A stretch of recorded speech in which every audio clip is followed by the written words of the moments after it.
We have some huge news today regarding the increased EIDL loan size and the next step that you can expect to see in your inbox very soon. So we're going to cover everything you need to know. That way you know what to expect. And as soon as you receive this email, you know exactly what to do so you can get your loan processed as soon as possible, because this is first come, first served. And now if you're thinking, I don't know what's going on here, the EIDL loan program was recently increased in size and scope. Basically, you can now receive up to 24 months worth of working capital for your business, as opposed to the old calculation of 6 months, and to a maximum of $500,000. And that's set to be expanded even further to a maximum of $2 million in the coming months. So there's some really exciting changes here. In order to apply for that, if you've already received an EIDL loan, all you have to do is send an email to COVID EIDL increase request at sba.gov. You provide information on yourself and your business. You send that email. Also, I have more videos breaking that down in depth that you can check out if you don't really understand the process. Also, you can find it out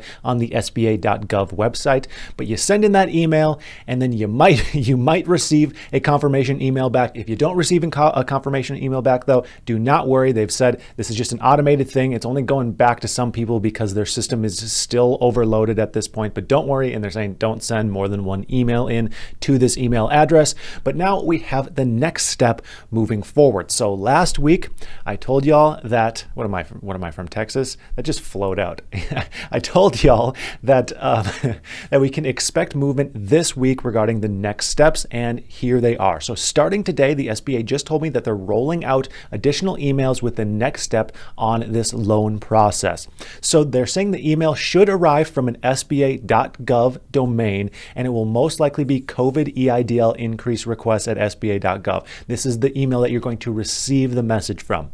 Now, in the last few days, I've received quite a few emails that were like, hey, is this fraud? Typically, if it's at sba.gov, there's not really a way to cheat that. So that's like a legitimate thing if it says at sba.gov, or really if it just ends in .gov, you can generally trust a .gov domain. But also just still be careful, because I'm sure there's some way to mask it or, cheat that. But generally that's okay. It should come from COVID EIDL increase request at sba.gov, the same email that you had sent an email to request this. Now, the good news here with this new process is it kind of addresses the criticisms that a lot of people had with this EIDL loan increase process, where you have to send an email and people are thinking, this makes no sense. How are they going to go through millions of emails? And this is the process that they chose, instead of just simply using a portal, having you log in, click some kind of dialog box, and then apply for the increase. Well, it seems like they've mixed both. So they're first having people email if they're interested, and then that goes through some kind of back end filter and pulls things like your loan number, and then you get placed on a list to have your portal changed, and then you receive an email. So this is exactly what the email will look like that you can expect to receive from the SBA within the coming week or so. Very few people will actually receive it today. It'll be rolling out over a period of about a week. So here's the email itself. Dear SBA borrower, we received your request to increase your COVID-19 Economic Injury Disaster Loan, EIDL. To continue processing your request, please complete the following steps. Log into your SBA loan portal. So this is, like I said, addresses a lot of the criticisms there. After you log into your account, click the button that reads Request More Funds. So this makes total sense that they're doing it this way. There's going to be some kind of box that you'll be able to click, Request More Funds. Now, I'm not sure if you haven't received this email yet, if you can try and log in and see if that box happens to be there, or if it's the kind of thing where they're slowly updating this. It might be worth testing to see if you can just log in and see if that's there before you receive the email. That'd be worth trying out, in my opinion. And then the Request More Funds button will only be visible if your current loan amount is not already the maximum loan limit. So another important note here, if you haven't yet applied for the EIDL loan, or maybe you just applied like last week, you will automatically be applying for the 24-month calculation, but that does not mean that you have to take the full amount. Also, if you request the increase, that does not mean you have to take the full amount. So let's say you received $25,000 the first time around, and then you applied for the increase and you get approved for $100,000. You don't have to take the full $100,000. You could take $50,000, $60,000, $70,000, whatever you actually need, and then you can use that for funding. And I want to just make sure a lot of people consider this instead of just taking the full amount because it's available, because remember, you are paying interest on this as soon as the funds are dispersed, even though payments are not due. So even if you don't have to make a payment for something like 2 years, you are paying interest. Interest is accruing on that loan. So maybe think about not pulling out the largest loan possible if you don't absolutely need that. Just want to put a caveat there. Also, this is not forgivable. This is a loan that needs to be paid back. I can't say that enough.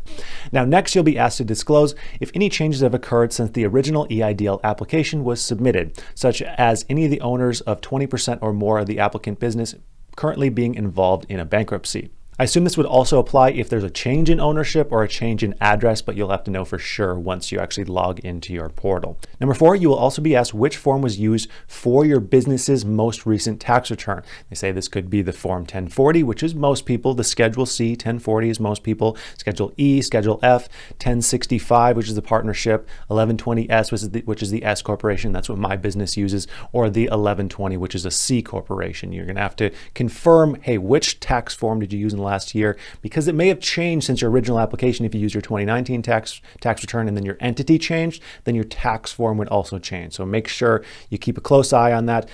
I would, if you aren't sure, pull up your tax return and it'll say the form type on your tax return. Next, you use the slider bar to select the increased loan amount. So this is where you can choose how much do you want. Going back to that $25,000 to $100,000 example, maybe consider getting $50,000, $60,000, $70,000 if you don't need that full $100,000 or whatever the scenario is for your place, because again, this is not forgivable. Number 6, you may be required to electronically sign a Form 4506T, allowing the SBA to obtain tax transcripts directly from the IRS. Now, this is a request for the EIDL advance increase up to $10,000, and I would expect delays with this. The IRS is absolutely inundated right now. They have not been very great about getting these tax transcripts completed. And I know for the EIDL advance, they were pulling 2019 returns. I'm not sure if it's going to be different for this one, if they're going to pull either both 2019, 2020, just 2020, but just expect delays with this. Number 7, once the steps are completed, you can submit the loan increase for processing, and then you can rest easy knowing that you're actually in queue and action is happening. Now, if you're unable to log into your loan portal, you can use the forgot password feature, or you can contact customer service at disastercustomerservice@sba.gov. Now, this is really important. We'll continue to process increased requests in the order that they are received. Now, that's why I want you to check your portal to see if there's anything you can do there to actually request it, because it's first come, first served. And that's why you subscribe to this channel, because you get this information before anywhere else. Now, due to the high volume of incoming requests, it may be several weeks before you receive a response from the SBA on the final steps, which is going to be some kind of loan documents and some kind of confirmation that yes, you indeed want those funds.